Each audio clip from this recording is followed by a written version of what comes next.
This is our third interactive webinar of the series, but it's our fourth Zoom call that we've done. And basically EXP are trying to do what we believe the 5 processes of property development. Today is discussing design and planning, and evidently will be headed up by the best in our team, which is Ben Richards, to discuss that. So what are we going to be covering on this particular Zoom? We're going to be discussing, well, basically pulling on all of Ben's expertise, but more specifically, the latest government planning changes, how we analyse specific site constraints, and this could be pre-purchase and before you're buying a site, or even once you're going through the planning, design optimisation, and maximising development value. Last point, we have planning consultants that we work with, is a general topic on planning consultancy and should you be using them and how you should be using them. So in all, this is, like I said, the third phase of what we would like to call the structure of a property development full cycle. If you have missed any of the others, including find, structure and fund and stack, they'll all be on our YouTube channel, which you'll be able to find. So this is just a bit of an overview of our business, how we operate and how we sort of divide and conquer. Saul and I sit at the front end, bringing the deals in, and Ben designs and delivers them.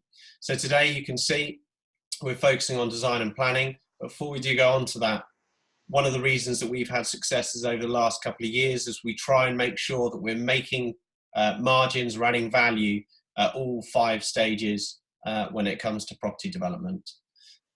We'll go on to speak more specifically about each person in our business. But before we do that, do take this opportunity to boost our subscribers from 12 upwards on YouTube. I think we're on 15 actually, this screenshot. Wow. Amazing, amazing. Do support us. We do post videos that we think would be good content for you. We're trying to make the videos as attractive as possible for people watching. Videos include our prerequisite Zoom calls, house tours of projects that we've finished, explanations of particular types of projects, how we crowdfunded a development and have completed it, which is now on the market. So do subscribe, like, and follow us on YouTube if you can. So a bit about our business in general. We're an SME property development business, and I've been running about 2 years. Ben and I were working together previously before that, before we set the business up. We like operating in the home counties and south of London, including London in itself. Ben lives in London, I live in South Oxfordshire, and Saul lives somewhere between. He's recently just actually moved, which is a bit of a project we may discuss one day. But we're all, true property developers. We like to work with land, conversions, commercial buildings, residential and mixed use. Most of our stuff has actually been mixed use, but all of these areas, I think we've got at least one of any of these particular types of projects that we've either bought or doing at the minute. So that's our business generally. So a bit more in terms of detail around who the business is made up of. I mentioned that Ben and I set it up, but we've recently taken on Saul, who's part of the EXP team. But just briefly about me, for those of you who don't know me, basically my father was a builder, used to run a plant hire company, and was basically brought up on a building site. Every house I lived in, my father built, to the dismay of my mother, as you can probably imagine. So I've pretty much done every job that's on a site. So you could say I'm jack of all trades. The picture in the bottom right is a bungalow that we bought. We left up one chimney stack and wall and basically completely rebuilt that. And I did pretty much everything on that house by hand. On top of that, we joint ventured with family friends and my father, which involved several successful flips in Oxfordshire, producing over £4 million worth of sales in total. I also worked on a project management contract in West London for Net-a-Porter office refit, which came to 7.5 million in contract value. And moving on to our current business, which is EXP, we're building out £3 million worth of assets with a pipeline of 13, which I'm sure you're going to hear more of later. Cool. So over to me. My name is Ben Richards. I studied architectural engineering at Cardiff. So I guess I'm a hybrid between an architect and a structural engineer. That's the best way of describing who I am and what my background is. I've been in the industry for 12 years, worked on small refurbishments for private clients up to huge schemes with the Berkeley Group in Battersea and Nine Elms, one of which you can see pictured there called Riverlight. I left the Berkeley Group 3 years ago. I was working as a technical manager for them, and on leaving them, set up my architectural practice for architecture, and then a year later, joined forces with Jack to start EXP. So past 3.5 years, I've been working with private clients, extending their homes, and working on property developments with other developers up to about 25 units in size. So really kind of SME property developers like EXP. And we've got an exciting pipeline going forward, and we'll talk about a few of those in a minute. And then over to me, last but not least. I've joined EXP around 2 months ago to help with acquisitions and operations.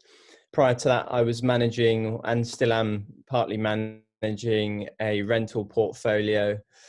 So I'm a director of that business. And previously to that, I was in a mismatch of various different industries, FMCG for Coca-Cola. So in IT, I was basically head of testing, and at Microsoft, I was working in the advertising department on sort of data analysis. So a mixed bag of experience, but wanted to focus on property development off the back of doing all the rental management stuff. So that's sort of why I've come to EXP to learn and to contribute and bring my portfolio management experience to the team. And yeah, as you can see from the photos, I'm a keen sailor. So if any of you sail, give me a shout and we can sort something out. Saul's just bought a 3-bed flat in Fulham, which needs a hell of a lot of work, and we're going to be documenting that as that progresses, because there's some intricacies and some good stuff to talk about with freeholder, leaseholder, planning permissions, and everything else that goes with it. So look out for that on our YouTube channel as well. Yeah, keep an eye. Keeping myself handy in the evenings. There we go. With all your friends in there, which yeah, exactly. Insects and mice. Yeah. Thanks, Ben and Saul. So this is just a fairly brief overview. You may be sitting there thinking at the end of the call, how could you potentially collaborate with EXP? Some existing structures we have with people that we enjoy working with are sourcing and project managing projects for others, assisting from almost like a consultancy perspective. We invest and people invest in us. We collaborate with other people with the same goals, and we also offload some opportunities that we've already added value to or see value in as a finder's fee perspective. So if any of these might trigger, maybe a conversation that we could have offline, then do let us know. And I would like to just a bit of housekeeping. Any questions, pop them in the chat box. I think we've got just over double figures on the call, and we've got just over double figures on Facebook. So feel free to get questions in. The reason that these are interactive is because we want to make them as appropriate to whoever's listening. So put them in the chat box. I'll try to come around to that. Ben's going to be doing the majority of the speaking on this. So get in touch with me if you need to. Cool, thanks. So I guess getting into some of the stuff that we've been working on recently, I'm going to touch briefly on it now, and then I've got some case studies to discuss in further depth further into this webinar. So a couple of things that we bought. We bought a mixed use scheme in Spencer's Wood in Reading, which will be 7 flats and 6 offices. I'm excited to put that top photo on there because the hoarding was only installed yesterday. So it's been great to see that up and getting the visibility of the development into the local area. So quick overview, we bought it for sort of all-in costs of about 850 grand. It's been valued after planning at just under 1.1. So we've added about 200 grand's worth of value with the planning permission process itself. We've got about 650 grand's worth of work to convert the existing offices and create the new flats and the grade A office space that we're creating. for a GDV of around £2.1 million. The one on the right you'd have seen, I'm sure, if you follow us on social media very recently. This is a scheme that we crowdfunded, so we raised £350,000 for this in January. And within 5 months, we have converted a disused basement space into 2 really stylish 2-bedroom flats, about 10 minutes walk from Reading mainline station. We fully funded it, like I say, back in January. It's taken 5 months to complete during sort of coronavirus times. So we've been really excited and pleased that we were able to kind of bring it in to time and below budget, actually. So this was the existing space, very derelict, dark space. Sam's just joining us. Derelict space. We had to lower the existing slab and create light wells to get more light into the space. And I think you'll agree, the image on the right, very bright, vibrant space. It's a fantastic, 2 fantastic flats for young professionals, one with ensuite, one with without, and they went on the market last Tuesday. So the larger one's up for £275,000. The smaller 2-bed is on for £255,000. If you know anyone looking for a 2-bedroom flat near the centre of Reading, we'd be interested to talk to you. All of the block itself is going to be repainted. All the externals and the landscaping is going to be upgraded. New fascias, new gutters. It's going to look like a brand new building, which will be a great entrance for these 2 new flats. This is another scheme that it's worth probably saying that the Spencer's Wood project is a mixture of a sell and a hold investment. The Seafield Court project was completely to sell the 2 flats, and the police office here, which we got planning permission for earlier, late last year, we're now selling that site with planning permission in place. So quick fire numbers, we're all in for about 490 with fees. We've agreed a sale of 590. We got planning within about 4 months. The legal process has dragged out considerably, but it always does. So we're looking to offload that in the legal process at the moment. This is actually just a bit of a timeline of, I suppose, how active we are, and some people don't see what's going on behind in the back of our business. Basically, some projects we don't shout too much about because they're not too exciting or sexy. But over the last 14, 15 months, we've made 9 acquisitions. This is an example of some, including HMOs, developments, just a commercial building that we've relet as a commercial, another development, a land planning opportunity, the development which was shown on the crowdfunding, and a HMO as well. So we consider ourselves to have a fairly broad spectrum of what we're buying, but the most important thing that we like to sort of analyze is that's about a deal every 6 weeks, and anyone knows that any offer process, due diligence process, finding funds, securing funds, valuation, legals, it's pretty good going. So we're quite active, and we know the market currently pretty well, even though we're young and still learning, like most developers out there. I believe you stop learning the day you stop developing. We're pretty active, which is the key pretense there. And most of these schemes, we've got some form of planning uplift on. And this doesn't include deals that we did sell on for a finder's fee.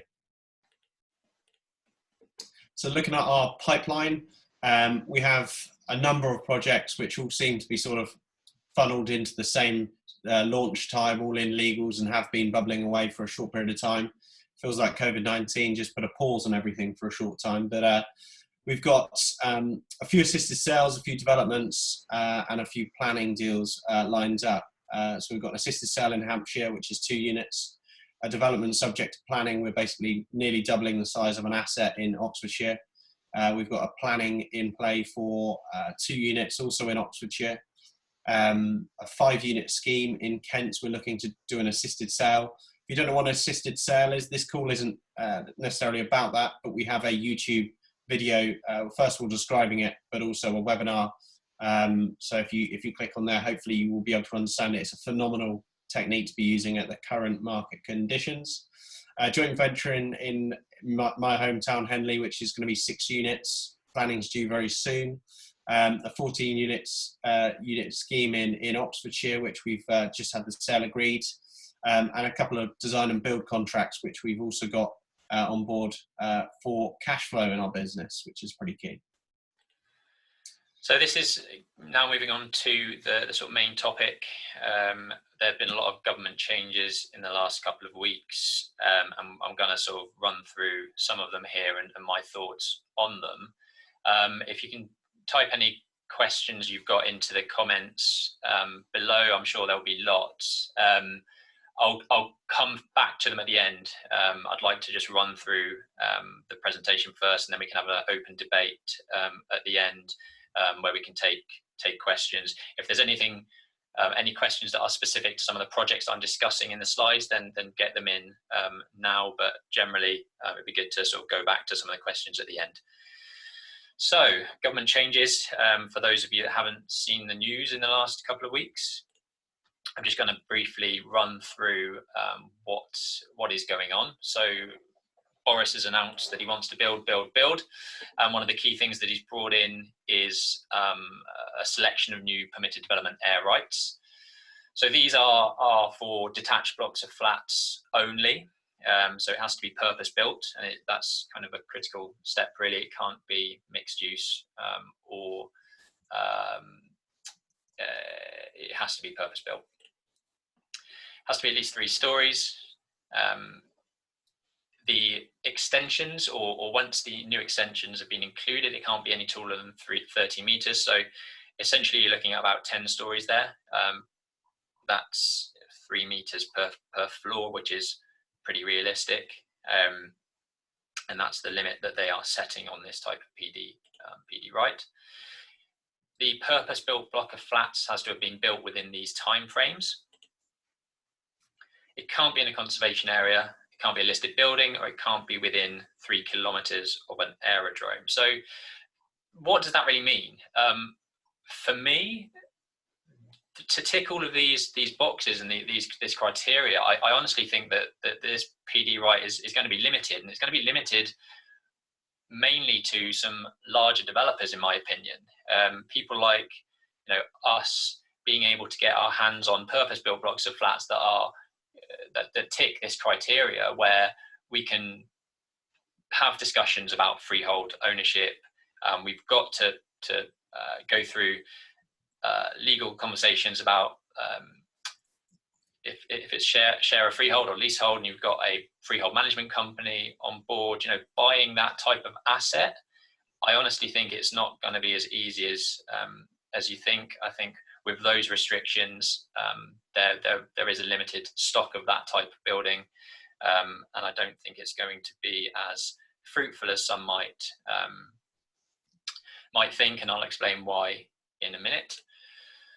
So previously, prior approval criteria set out that it's not just a given. The council will look at transport, contamination and flooding, but they're now introducing additional considerations, which are very much welcomed, in my opinion. Air traffic impacts kind of make sense. If you're building up without too much of approval, then it could be very, very dangerous. The external appearance needs to be taken in consideration. This is really the big one, sort of adequate internal natural light. There have been some horror shows of prior approval and permitted developments in the past, where you've got shoebox of flats with sometimes no light or borrowed light, where you've got sort of glazed screens between a bedroom and a kitchen, and then the main access to the light is on the outer facade. It doesn't lead to sort of high quality housing, and that's why the government have brought in this stipulation. The level of stipulation is kind of still up for grabs, and I think there'll be a lot of discussions about what is adequate. But it will involve some form of sort of daylight sunlight studies, which I'll touch on in a minute. They will look at the impact on amenity. So is it affecting the amenity of the neighbouring properties? There are already things that need to be thought about when doing this type of sort of airspace development in terms, or any type of extension, specifically when you're going up and it affects the potential light into the neighboring properties, you are protected with rights of light, which again I'll touch on briefly later, but this stipulation will sort of address that in the planning approval process. And protected vistas, realistically, you know, you're sort of talking bigger cities here where you've got protected views to cathedrals and various other things, so that won't affect that many people. For those of you that don't understand or have seen daylight sunlight reports or understand what they are, this is the type of thing that will be needed. So the internal rooms will be assessed from a daylight and sunlight perspective. You'll have to hit adequate daylight factors. So this is essentially what this is showing is you've got a 2% average daylight factor in the kitchen, living, dining space is a pass. 1% average daylight sunlight factor in bedrooms is a pass. So this particular image was a fail. This is the sort of thing that developers will have to do now to understand the amount of light that is penetrating into the internal spaces. By doing this assessment, it allowed us to understand that what we had currently proposed wasn't meeting the recommended daylight assessments. So we had to include more light, more windows, larger light wells, bigger windows at the front to make sure that we had adequate light inside. So these types of reports are going to become more and more necessary, as will modelling of your proposals against the surrounding properties. So the blue blob is the development that we were proposing, and it's basically analysed the amount of daylight the neighbouring properties are getting once that building has been installed, and will again come out with a pass or fail based on the BRE tested assessment measures. Other changes to prior approval from the 1st of August 2020, there are changes to these classes. So Class M, N, O, P, A and Q. Class M, a lot of these are to do with commercial properties and extending and converting the upper levels of commercial property. Class Q is about barn conversions. Class PA is light industrial, which is ending in October anyway, but they basically inserted this requirement that there is a requirement for natural light in all habitable rooms. Again, for me, this is a welcomed addition. It didn't make a lot of sense, and some developers were taking advantage of this fact and creating flats that really were not of high quality at all, and more like jail cells. Applications submitted before the 1st of August will be assessed on the previous criteria. So if you've already got applications in, or you're looking to get applications in, do it before the 1st of August if you are trying to push the boundaries and be sneaky. Other changes that are coming up: SIL deferral for small developers to help them out for up to 6 months. It's not an automatic given right, but if it does affect your cash flow, which I know it does for most developers, then it's worth exploring and having a conversation with the council just to see if it is available. The big ones for me are these, and there's further information to be gathered from this, and the government haven't announced all of the sort of stipulations, and as always, the devil is in the detail with these types of prior approvals and planning changes. But Boris has announced he really wants to disrupt the high street, and I think it's a much welcome change. The high street's been dying for the last couple of years. I mean, it needs a shake up, and these types of suggestions are a great way of doing that, in my opinion. So we've got change of use, some change of uses without approval. Not every case, but in some cases, that could bring about the opportunity to change retail spaces into sort of cafes or offices without going through the formal planning approval process. Other commercial property, there will be extended rights for change of use or conversion on basically a wider range of property uses. They're basically shifting the whole use class order. and the way that it's written, and allowing the interchangeability of use classes more easily, which for me makes absolute sense. We've got a B1 office unit, which is the one in Spencer's Wood.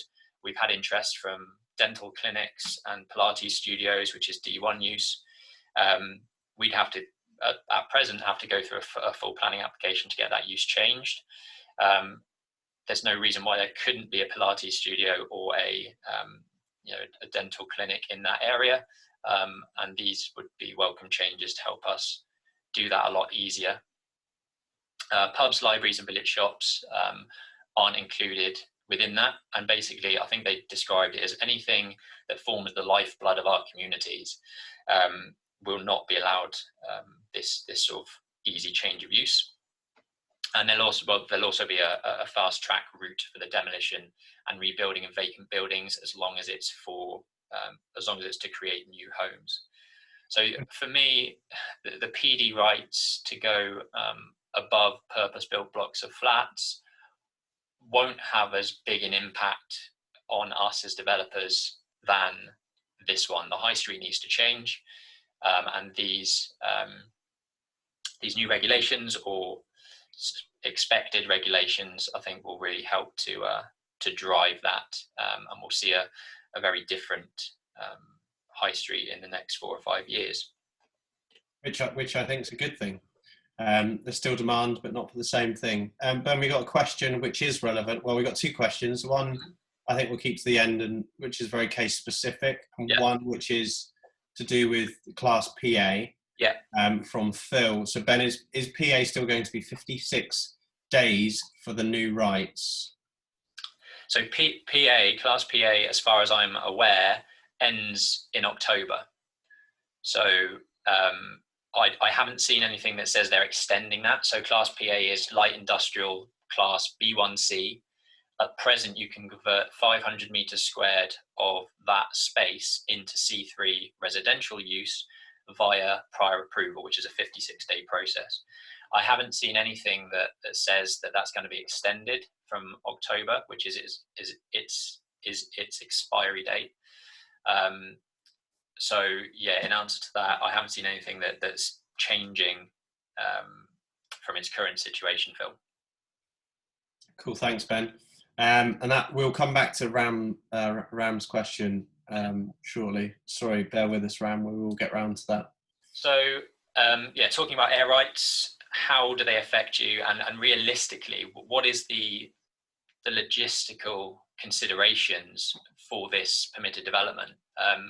For me, I think they're quite dramatic.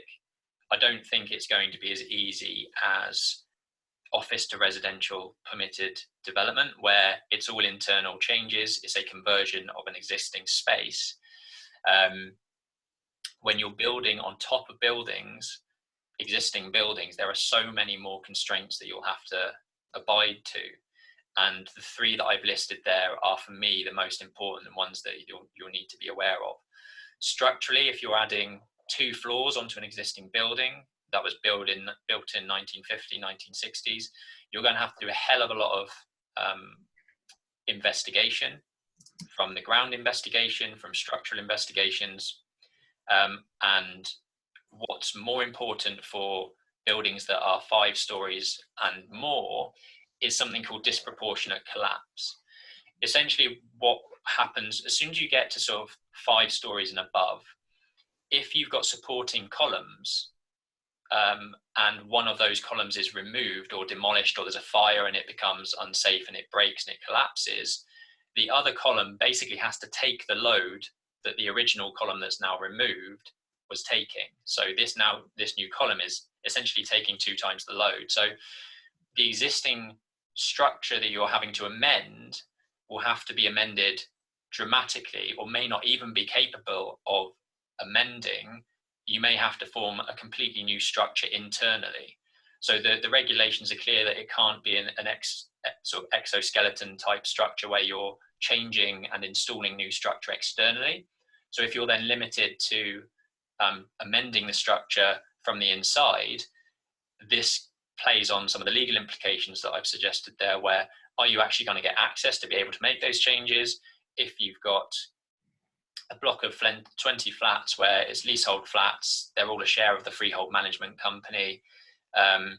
To get everyone to agree to allow the additional levels to go on top, for me is going to be I had to go through this with the Seafield Court project, where it's just 6 freeholders, and I was one of those freeholders. It took us 2 years to negotiate that. I think the legal implications of doing this will be extremely difficult. And going back to kind of the structure, developers will have to start thinking not just about the planning process and getting the approval over the line. Throughout that process, I believe that developers will have to be doing all of this ground investigation, the investigations to understand whether it's actually feasible, because there's no point in going through a planning process if you can't sell it because the actual development isn't feasible. So I think a lot of developers will come unstuck very early on, thinking that it's as easy as an office to residential conversion. As soon as you've got that piece of paper, it's worth a hell of a lot more than it is. I think a lot of these reports will have to be done very early on. The cost to the developer through the pre-app, through the sort of planning process with the various reports that are going to be needed, there'll be a lot more risk equity required early on. So it's something that property developers should be well aware of, and they should have a think about the logistics and the constraints of the site rather than just trying to achieve planning permission. Fire strategy is another one. If you're adding additional levels, since the Grenfell disaster, building control and warranty bodies have become a lot more cautious of taller buildings.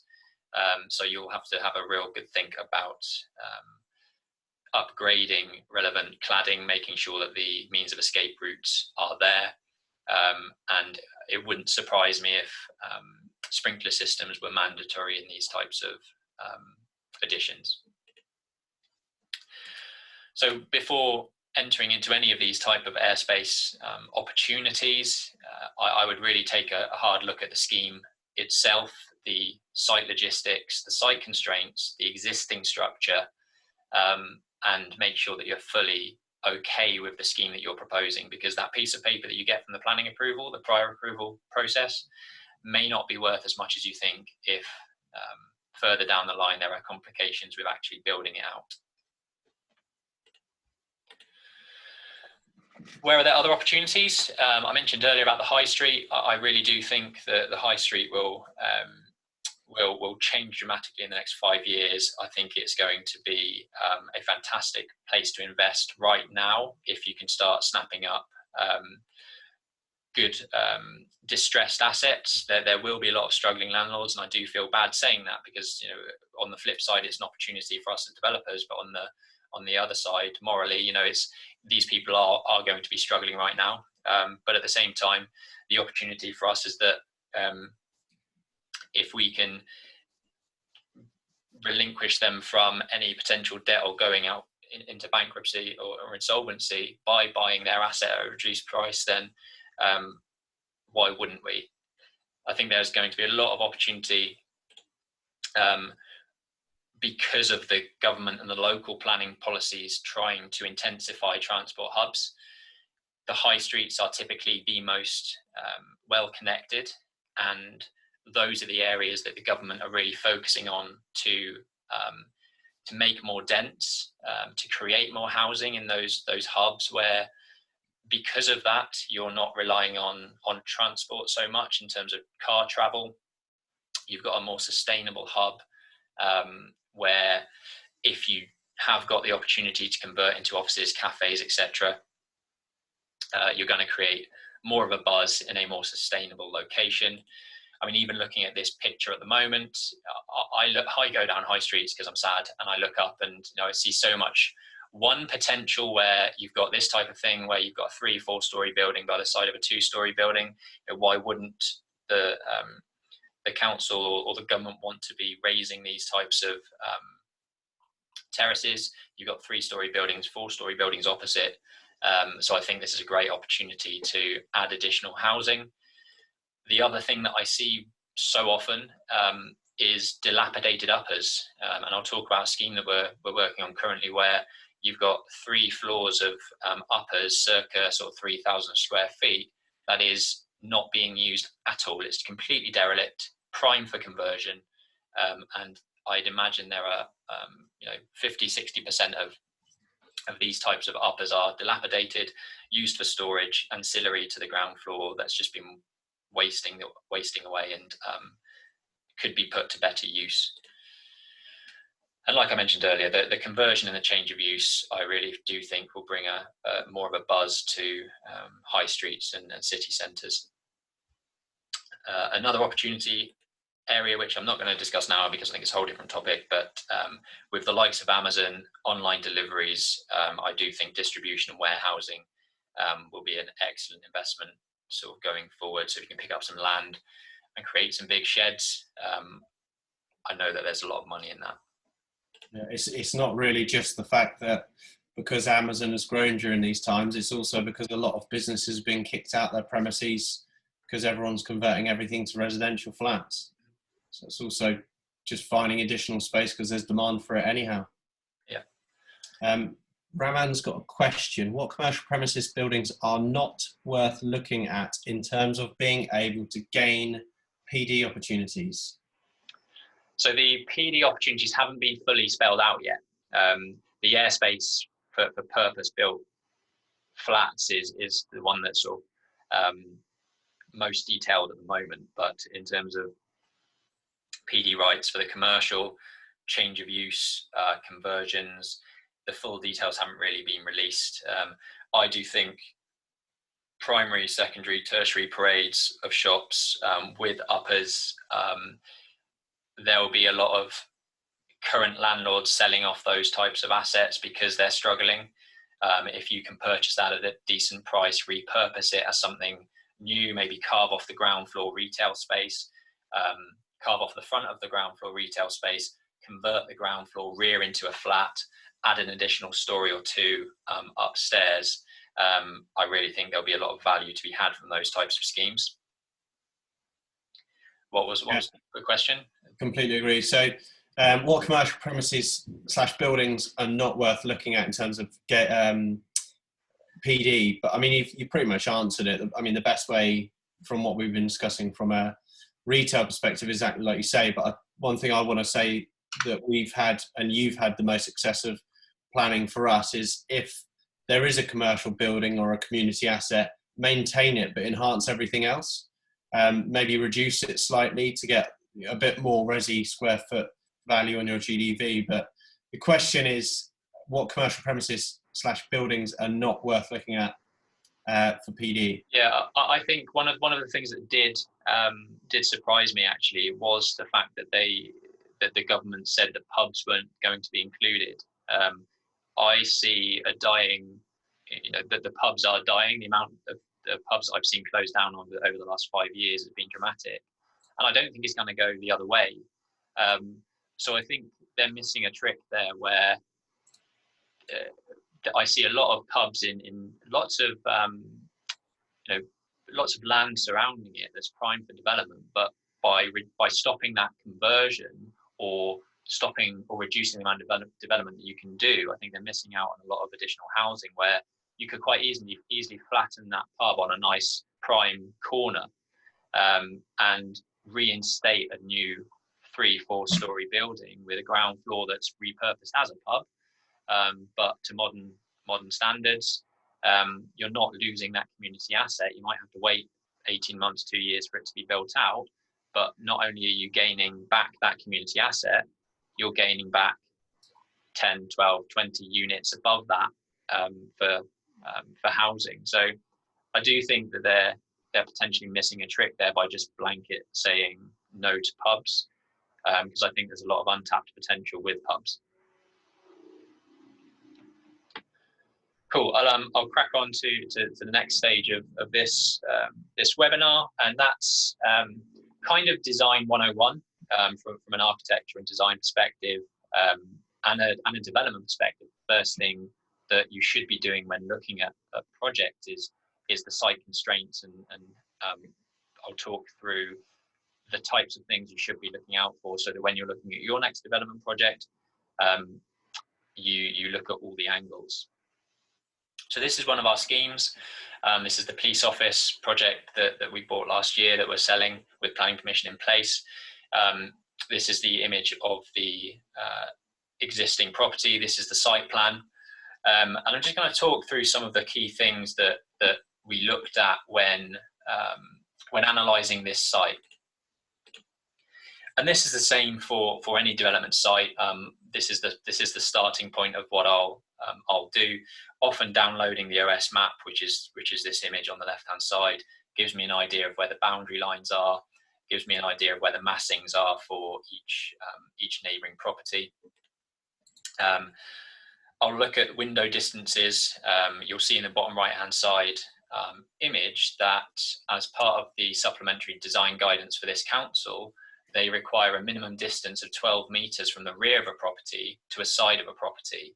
So that for me is a key constraint that I can plug straight into my my design, and I'll push the boundaries on that. So, you know, it won't be 11 metres, it won't be 11.5 metres, it will be 12 metres. You know, that's the design guidance, that's what I'll build to.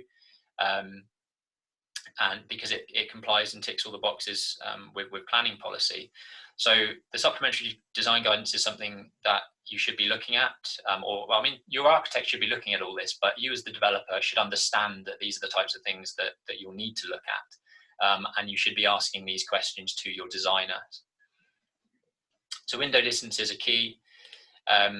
Plot density in most boroughs in London especially is a key criteria to look at, and this could be in the form of dwellings per hectare or habitable rooms per hectare. It may be something like 400 to 900 habitable rooms per hectare, and the local guidance will tell you that. So that gives you a good idea. If you start building out to the whole building footprint on this site and having a 5-storey building, I mean, common sense says that isn't going to get approved, because the reality is that density on the site is going to be above this this criteria that your council, the local council, will have. Trees are always key, and this OS map doesn't show the trees. Now, if you're using something like Sprift or Land Insight or Nimbus or things like that, more often than not, you will have TPOs showing up on the maps. It may need a site investigation or an arboricultural report to show you exactly where those trees are, but at least from the Sprift or the Land Insight, you will have an understanding that there are TPOs on site, and that's something that you'll need to consider as a key constraint. It's not just the fact that it's TPO'd. The key thing to really think about there is the root protection area, because if you've got to maintain that tree on site, you won't be able to build within a certain diameter. And typically the diameter of the root protection is the diameter of the tree canopy. Parking, obviously key. Again, supplementary planning guidance will outline how many parking spaces you will need for your development, depending on how many units you've got on or bedrooms you've got on your site. So it's key to understand that. I've done many schemes where I know that from a density perspective and a design perspective, I can fit a lot more building on site, but I'm limited by the parking spaces because there's just not enough area to get that amount of parking on the site. So there's often an optimized point at which you get building ratio to parking ratio bang on. And the same goes with garden amenity. If there's a certain requirement in the supplementary planning guidance, then you'll need to take that into account. It's worth noting on this point, on this project, for example, we were prudent enough to do a pre-planning application before we'd bought this site. So we got a pre-planning application in ASAP, and that actually, because the garden amenity of the houses that we created didn't conform to the local guidance, we were pushing the boundaries. But during the pre-planning advice, they were clear to say to us that just because the garden amenity doesn't meet guidance, it wouldn't be enough for them to refuse a planning application. So again, doing that pre-planning process, basically that allowed us to really push the boundaries a lot more. So the more feedback you can get from the council, the better. And I mentioned it earlier, site constraints, daylight, sunlight. If we were building up to the line of this boundary, which we were, there could be an opportunity for your new development to hinder or harm the amenity of number 74. That harm generally is legally a right to light issue. So although something gets through planning permission, you still may have a legal issue with the amount of light that the new proposal is harming for the neighbouring property. So they're two distinct things. Daylight sunlight reports may get through planning, no problem, but actually there's a legal issue which is more concerning that you'll need to address, which is the right to light concerns. The NPPF, so if you're looking for sort of key considerations to designing sites, the National Planning Policy Framework is kind of the key one, and it seems to have gone off the bottom of this sheet, but I mentioned it earlier, the supplementary planning guidance is something that you're going to need to look at for very localised and specific details about separating distances, garden amenity, and all of the other site constraints which I've mentioned above. Oh, there it is. Just before we go back, Ben, can you go back on that one, please? Yep. Just before we go into, we've got another question, which is great, and keep the questions coming. Mm-hmm. I've put our info@EXP Property Investments email both on Facebook and Zoom. So if you want any of these slides, message us and we can share them with you, because it's difficult to digest this as we're running through. Mm-hmm. But the question, Ben, is from Phil: is there basic guidance on private amenity? Yes, and it'll be specific to the local council. So the supplementary planning guidance should be where you'll find that information. Councils vary with their requirements. So for example, we're doing a scheme with the Lambeth at the moment. Their requirement is that each unit should have a minimum of 10 metres squared private amenity, which is actually a lot. Most other boroughs will settle for a one bed having 5 metres squared of private amenity, and then for every additional bed space that you're creating, an additional 1 metre squared per bed space. So if you've got a 2-bed, 4-person flat, then the bed space, the private amenity requirement will be around 8 metres squared, so 5 plus the additional ones for the additional bed spaces. I think this is a pretty good example at the police station, Ben, to discuss amenity and in the gardens, because what we learned from the pre-app, we had quite a tactical diagonal garden fence going up from the middle property to the corner, so that we had a fair spread of amenity space across the gardens. The council actually said to us, do you actually want to do that? Because it would make more sense to do a linear line, one of the gardens to be below the amenity standards, and it would just look better and feel better for everyone and for the site. So back on that amenity, it's not always a hard and fast rule, and like Ben said, each council will have a different perspective, but in this particular scenario, they said we would actually rather this garden be below the amenity standards, purely just from a feel and design perspective. So when you get a feel for what you're going for in terms of planning the scheme, it doesn't always have to be a hard and fast rule of hitting those thresholds to a certain degree. Yeah, I mean, there are some policies where councils will play hardball on, and if it depends, it really does just depend on the planning officer that you're working with and the council that you're working with. We've got a scheme at the moment, again in Lambeth, where their requirement is that on flatted schemes, 50 metres squared of communal amenity is required. Now, this site is about 200 metres from Tooting Beck Common, where they've got their run of the fields and plenty of communal amenity to use, and creating 50 metres squared of communal amenity on our specific site hugely hinders the way that the site is laid out, and hugely hinders the way that the internal spaces are created for the flats. So what we're trying to do is push back on that policy and say, look, we are creating private amenity that is over 50% more than what your required standards are, because the policy that you've got in place hinders what we could create on this site. So that's another thing that I'll get onto earlier in terms of having a good planning consultant that can argue this type of thing for you and present it in the best light for your case. But yeah, it's with policies and guidance, you should be trying to push the boundaries, but you've also got to know when to just give in and say, okay, fine, this time we've just got to tick your boxes.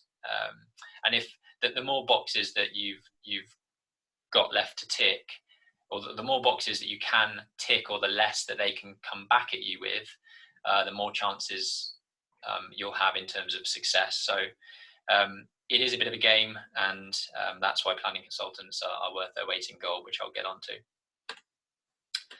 Thanks, Ben. So site constraints.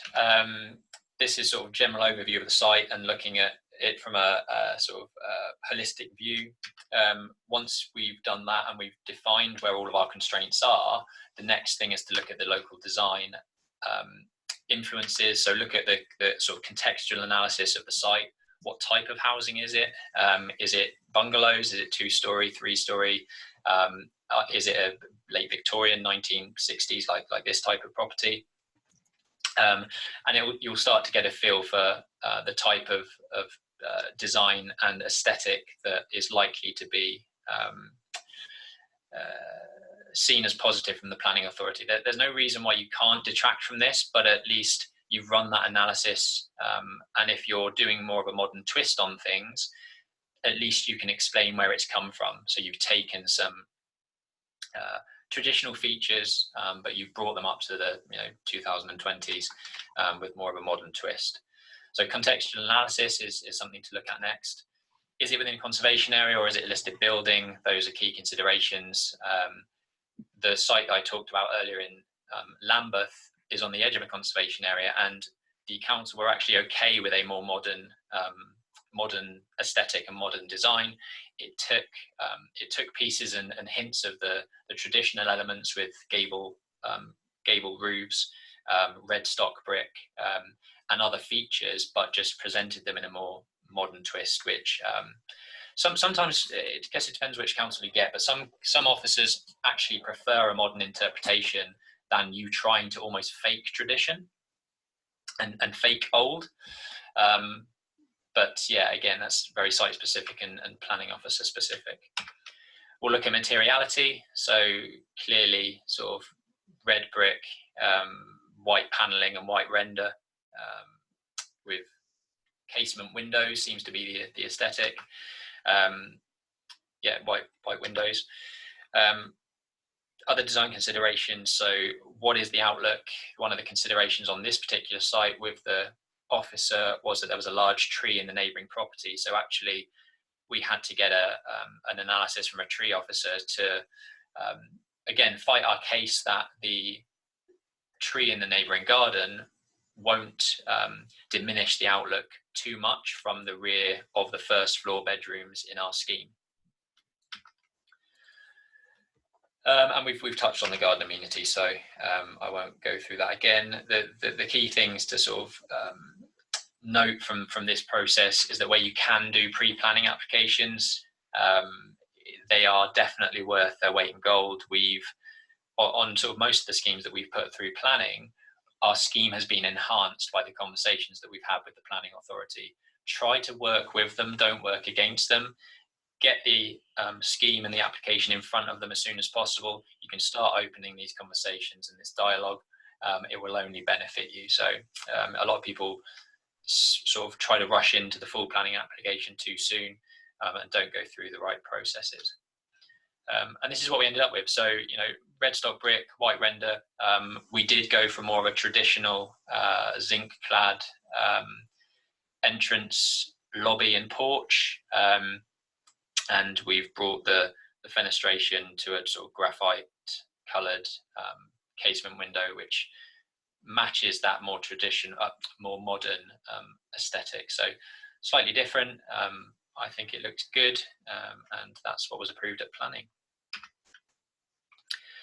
So once you've looked at the site constraints, you've looked at your sort of design aesthetic from the outside, you'll want to be thinking about how do you optimize that space that you've created. I talked about the 12-meter distance from the rear of the property to the side of our property. With just to explain that scheme, actually, before I go on any further, we did actually achieve 3 houses and a small office from that site, which really wasn't a large site. I do think that we've pushed the boundaries on what was possible there. We've kept the office because we had interest from a local charity, which we've pre-agreed a sale for that, for the revised office unit. And it means that the community asset that was there isn't lost completely. So again, from a planning perspective, that's a big tick for them. We're not losing office space in that area. We're maintaining the exact same amount of office space. We're just creating 3 additional houses in that same space. So again, some big ticks. So I want to look at some really key things that you should be doing as a developer, your architect should be doing as your architect, to really kind of squeeze as much value out of the building footprints that you're designing. And the biggest one really is the NIA to GIA ratio. So this is net internal area to the gross internal area. And realistically, you should be looking at an 85% plus ratio, where anything lower than that, you're really not utilizing the net saleable area as much as you should. And if you take the 2 examples, left and right, left is what the project came to us as, where you've got a huge amount of wasted space in an oversized entrance hallway. You've got cycles inside that don't need to be, a huge utilities cupboard that could be positioned elsewhere. And what we've done on the right hand side as a sketch is minimize the amount of communal space, put plant, etc. under stairs, and taken what was a sort of 1-bed 50 square meter flat into a very large 2-bed 69 meter squared flat. And that's without extending the envelope or changing the fenestration. That's just working with what's there and rearranging the internal space. So if you take anything away from this webinar, it's to really look at your NIA to GIA ratio, minimize the amount of communal space there is, and stair cores, to give you more saleable area, which it basically just goes to your bottom line. Once you're inside the flats, limiting the corridor space to as much as you can will again allow you to have larger bedrooms, bigger living space, and minimize the amount of dead space that you've got within your and this is an art. There's a reason why architects and designers do what they do. For me, it's a bit of Tetris. It's how do I fit these puzzle pieces into this square footage most efficiently, and that's really what I like doing. Regularization is key, and when you start working on larger schemes, this becomes more and more evident. The more regularized you can have your kitchens, your bathrooms, your en-suites, the more cost effective you're going to make your build. If you've got 10 kitchens, all the same spec, all the same size, all the same fittings, it's going to be a hell of a lot easier to install. You're going to have a lot of value in that scale and that duplication. So regularize as much as you possibly can. One of the big things that we looked at for the Berkeley group, and I'll get onto one of these schemes, is the development mix. So that is essentially looking at a total square footage on a floor plate, for example. Say you had a 3-bed and a 2-bed within that floor plate, yet you've got, say, 180 meters squared of floor space to deal with. Why could that not be rearranged as 3 1-beds, which evidently is going to be more cost, is going to create you a bigger GDV, because the smaller the unit you go, the higher the pound per square foot resales value you're going to get. So changing the development mix is something that on larger schemes can make you some serious money. Storage, there are minimum requirements, technical housing standards, 1.5 meters squared for a 1-bed, and then up to 2 meters squared for 3 beds. 1 meter squared for 1 bed, up to about 2 meters squared for 3 beds. And for me, it's key. I see too many two flats nowadays where there's no storage. One of my favourite rooms in our Seafield Court 2-unit scheme in Reading was the utility cupboard, because for me, having that place where you can put your boiler, you've got your ironing board, your washing machine, all of that tucked away in a cupboard that's purpose built for storage, I think is a welcomed addition in any flat. So how can you take this and get more valuable square footage from your sites? One thing you could do is review existing planning approvals. There are a lot of lazy applications out there where people have just tried to get a planning application to flip it on quickly and trade on the site and sell it on with planning permission, where they've not really focused on squeezing as much value out of it as they probably could. So there's a lot of opportunity out there where you can take somebody else's approval and really kind of push the boundaries on it and get more square footage and add more value yourself. And my final one, which I've touched on many a time, you should always be thinking about the end user. This is something that the late Tony Pidgley was very, very keen on. You might look at that and think, what's wrong with it? I look at it and think, that's ridiculous. You've got to reach under the shower head to turn that shower valve on. So you're basically turning the shower valve on, you're jumping out of the way, or you're getting wet. Simple things like this make all the difference when you're going into a new flat. Having the valve outside where you're not getting wet, turning it on. If any of my team do this, they get a rollicking.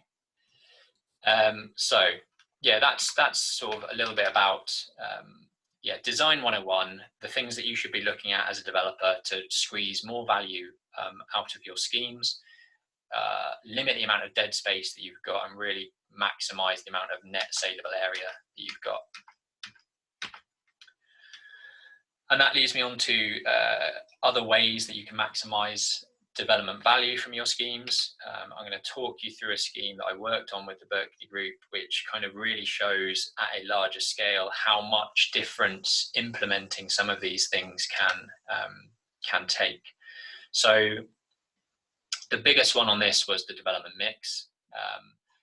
As an overview, when I first started working on this project, it was for 836 flats. Within 6 months of achieving that planning approval, we redesigned the internal space and created 955 apartments. That wasn't by extending anything. That was the same footprint, the same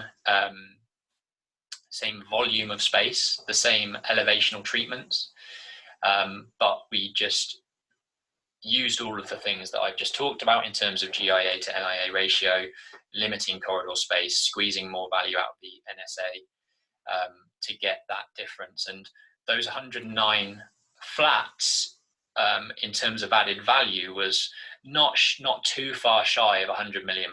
So that's a paperwork exercise that has made the Berkeley Group a serious amount of cash. I think that just to go back on, Ben, your floor plans that you were showing earlier. Yeah. And how much like net gain area you shared was probably like 15%. And what you just shared there is less than that, but you can really see the difference when it's additional units. That's what I think you're great at on our schemes, just squeezing the extra 15% per apartment, which may, eventually add units on the end, or just eventually just saleable area, which is pretty key. So it's a good example. It's all sort of marginal gains, really. If you can push the boundaries on each of those different elements, you're going to have a much greater saleable space. The other thing that we did on this, although I said we didn't change the envelope in terms of the volume, on the larger schemes, on the larger block, so the one at the end there that you can see, which was 26 stories high, I think, we squeezed an extra 2 floors out of that, because during the main planning approval, the ceiling to floor heights were much greater than what they needed to be. So by just taking 50 to 100 millimeters off every single floor, when you've got 26 stories to work with, we were able to squeeze an extra couple of floors in there. So I'd like to be working on these types of schemes someday, but that's not going to be relevant to everyone. That's a few utility rooms and showers, Ben. That is, yeah. So the other thing that we were very good at was selling everything, finding nooks and crannies that we can sell for storage. Cycle storage were sold in terms of private cycle storage, so you could have your own, what do they call it? Just locker. Yeah, own locker, basically. And then disabled parking bays on this site, I think, were being sold for 100 grand. Normal parking bays were sold for 60 grand. That's just additional ways to improve that asset value without really adding more space. You're just utilizing that space a lot more. Other things you can do, give things a facelift. Curb appeal is obviously very important to most people. And the one thing that I would say about this project and any schemes that you do is that the planning process doesn't have to be one bite of the cherry. Like, you don't have to get it right first time. That's why you have a pre-planning application. That's why you go in with where you can enhance other people's schemes where they've been slightly lazy. It is a process. I think some people try and push it too hard, too fast, and come unstuck. So this is obviously on the bigger scale. I want to talk about some schemes that we're working on, which is more sort of the SME type market. But the same rules apply really, where we are essentially sweating the asset a lot further. So the scheme came to us with the layouts on the left-hand side. I don't know, can you see my mouse? Yeah. Okay. So, I mean, huge amount of wasted corridor space, huge bathrooms that are completely unnecessary, lots of wasted corridor space, and really, really wasn't an optimized scheme at all. So what we have taken this from is this 5-unit scheme. So it's a retail unit on the ground floor. This is, again, like I was talking about earlier, sort of prime high street conversions, which I think will be really big money spinners going forward. It had prior approval for the 5 units, which had a GDV of 1.12 million. Once we'd finished looking at it, we'd changed this to 6 units. It had an extra 180 grand in added value. And again, that wasn't by adding additional volume, that was utilizing the existing space that was already there. So I won't be able to talk through all of this, but I'll tick off the kind of the key ones. But in general, when you work out that as a profit margin with all these marginal gains, which we were talking about earlier, the profit margin on this went from, I think, 220 grand to 400 grand just by making these changes on paper. So that's the type of value that you can add to projects before even starting on site. How did we do that? We took some of the lower value areas. So on the ground floor of this retail unit, there was a lot of storage that was used at the back that was primed for conversion from what might be £8 a square foot retail storage space to some prime, higher value, probably £350 a square foot resale value. So look for storage in commercial areas that are of low value and look to convert those into the higher value sort of C3 use class. One of the biggest ones was adjusting floor height. So the floor heights in this were about 3.3 meters on certain floors. So on the higher levels, all we had to do really is to drop the third floor by 800 mil and lower the top floor by about 500 millimeters to achieve a room in this roof. So that's taken this 1-bed top floor flat into a 2-bed duplex penthouse suite. And that's within the same envelope, just thinking a bit more creatively about the volume and the heights. And then we did all of the previously mentioned, reducing the communal corridor space, limiting the corridors within flats, standardizing the floor plates. So the flats at the front on the first and the second floor are exactly the same as are the rear two flats at the back. And again, looking at the site constraints, these had wonderful views out to a cathedral, which this top floor penthouse suite will now make use of. So yeah, all of these things added up to 76% additional profit, and that's just a paperwork exercise. But these are the sorts of things that you should be looking out for. I'm almost there. Final sort of topic. Planning consultants. I hear this type of thing all the time. But you're the architect. Why do I need planning consultants? Planning consultants are too expensive. I want to touch briefly on what the difference is. So if you're working with an architect, a designer, an engineer, a draftsman, whatever you want to call them, these people are trained in design, spatial planning, interiors, building techniques, sustainability, contract administration. That's what they're trained in. That's what they do. Yes, they make planning applications. Yes, they understand the planning process, but that's not what they've trained in. A planning consultant is somebody who is trained in planning law. Their profession basically decides how land should be used and protected, and they're the ones that are closest to the councils.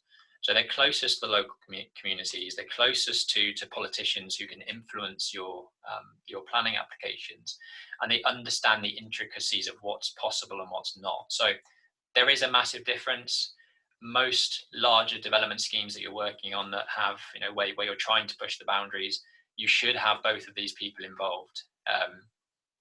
And I want to talk through a quick case study, which hopefully sort of brings to light the importance of really having the right team on board. So this was a client that came to me. They bought a semi-detached property at auction for 300 grand.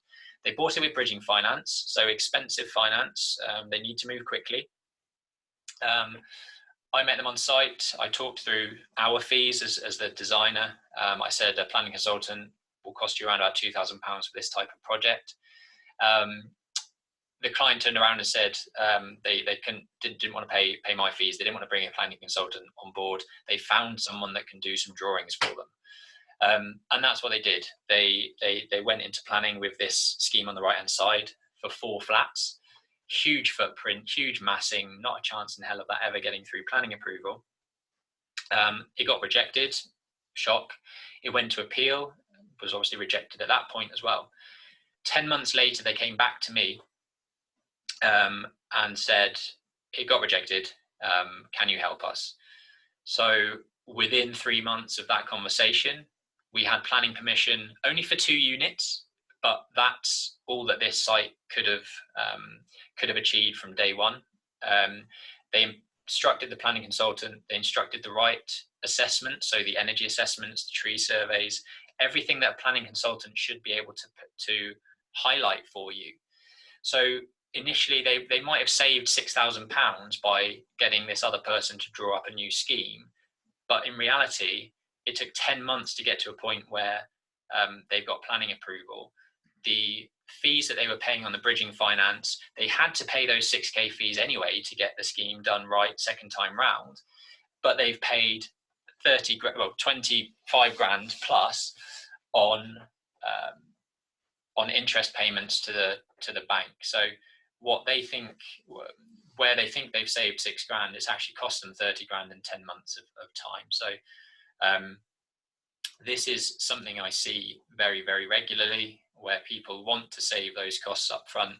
But hopefully you can see from some of the stuff that I've talked about during this webinar that there is so much value that you can add on paper before even starting projects, and having the right team around you to achieve that is really what's going to get you the most value from your development projects.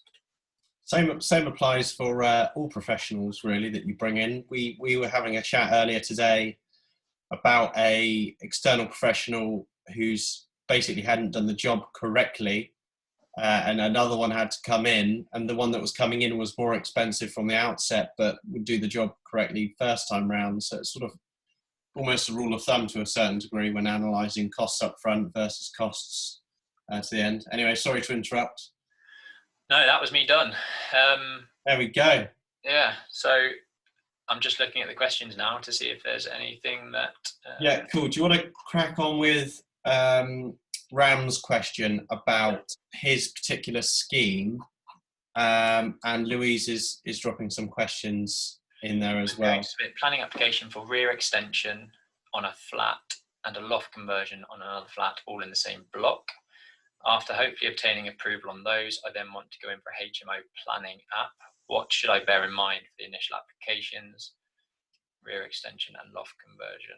Okay, so these are two. How many flats in the block, Raman? You can unmute yourself, by the way. You're welcome to join in. 2 flats. Where is he? He's just said 2.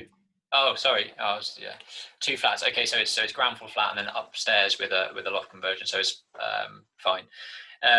And are you hoping to combine those 2 flats to create one large HMO? Yes.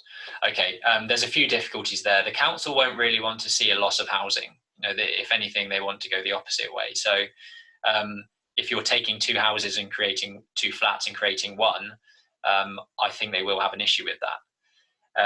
The applications themselves, you'll need a full planning application because it's flats. There's no permitted development for what you're trying to do. So if you're thinking of going down the permitted development route, then think again. It was originally 1 house. I mean, okay, they might look at that differently, but the same premise applies. They don't want to lose housing, and I think you might have a hard battle to persuade them otherwise. And in terms of the HMO that you're creating, is it more than 6 persons? Yeah, okay, so essentially you're going to sui generis.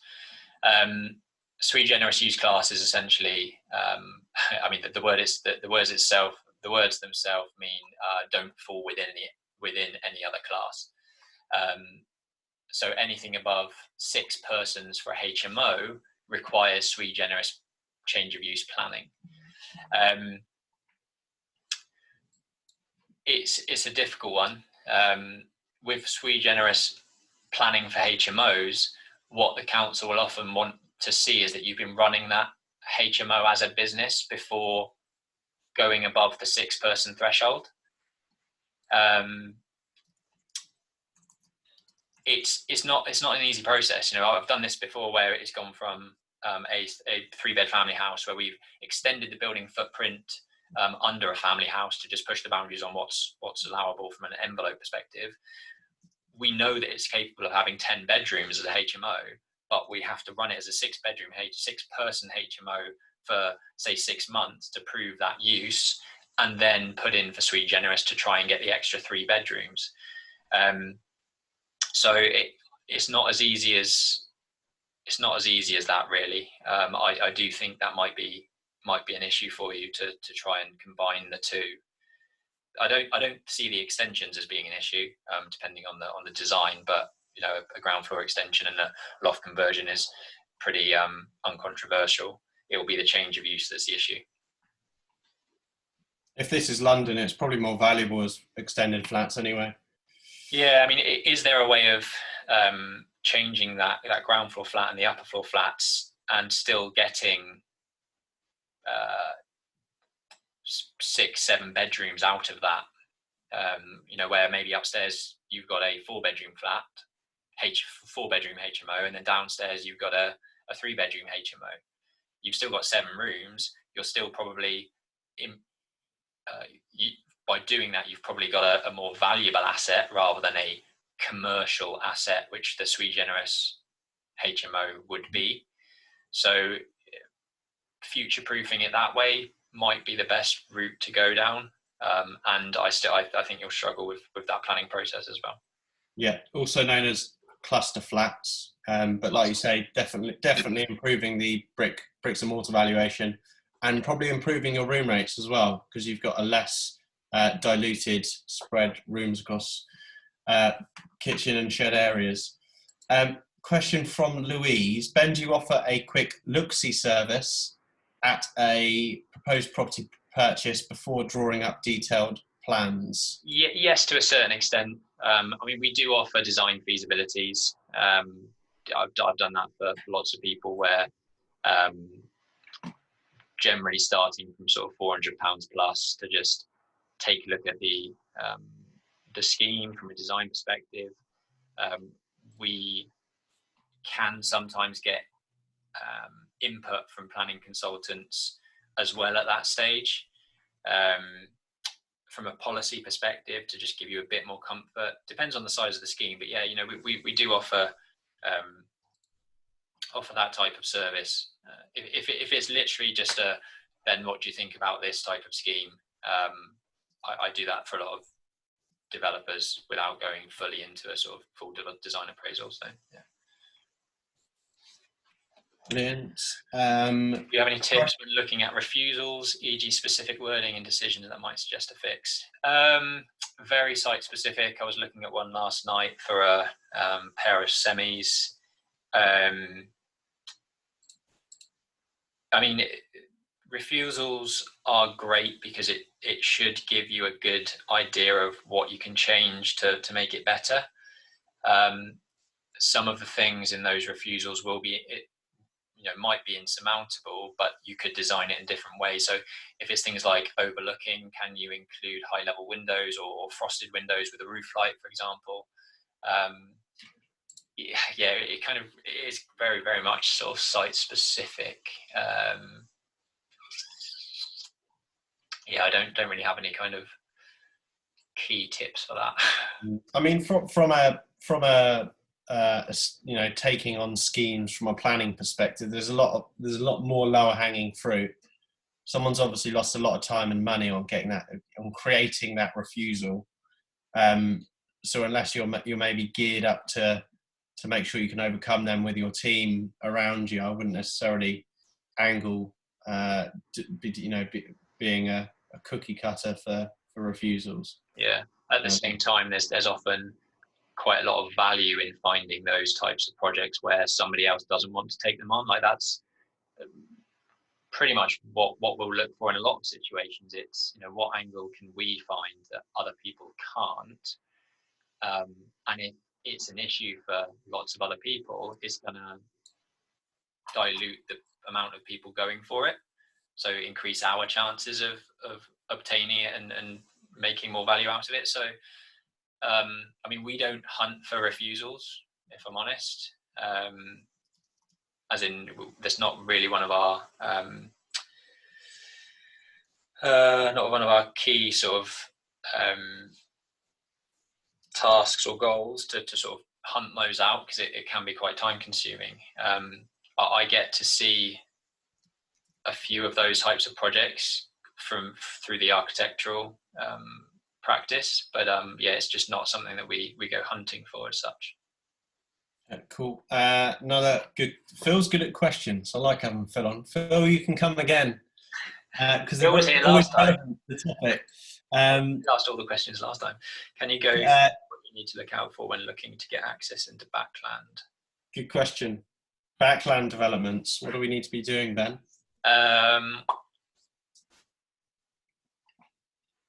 So overlooking, distance from windows, all those things that I mentioned earlier. Party wall agreements are one of the big ones. Like, it's not a planning issue, but we've got a scheme in Croydon at the moment where there's 16 party wall awards that will be needed because it's smack bang in the middle of a backland development. That's a lot of conversations. I mean, not from me, it's the party wall surveyor's issue, but at the same time, it's still going to take time. So thinking past the planning process and actually the practicalities of what you're developing. I mean, noise can be an issue, but planning officers will slap conditions to limit the planning conditions to limit the amount of noise, and that can be done with secondary glazing and or just acoustic double glazing and various other measures. Backland. I've got a little fun one from an acquisitions perspective. Normally, if you've got to remove a house, you've got to get at least 3 in the back to make it worthwhile.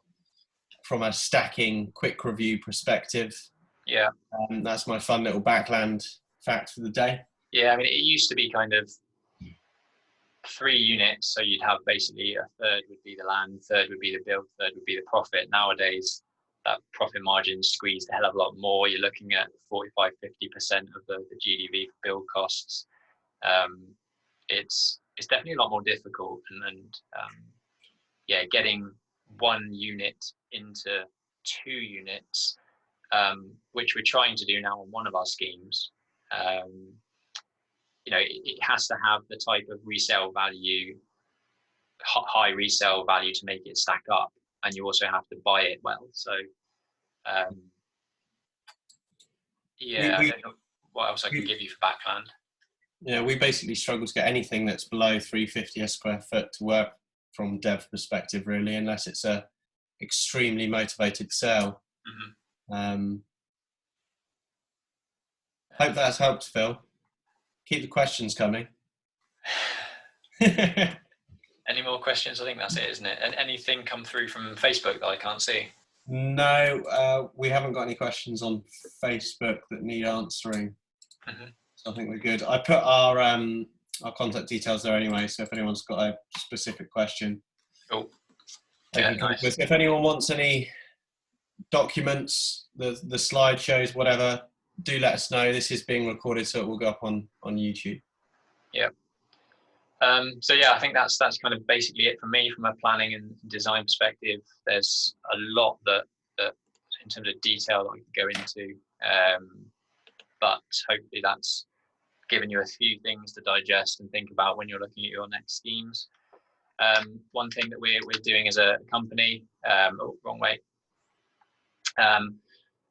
the end of this month, we are going to be sort of launching a monthly boardroom session. We're looking for 10 people to join us on that. So if you are interested in just meeting once a month to discuss developments that you're looking at, discuss government changes in legislation, discuss ideas, how to stack opportunities, and just generally kind of surround yourself with people out there developing and investing in predominantly London and the home counties, then please drop us a message and email your information to info@exppropertyinvestments.com.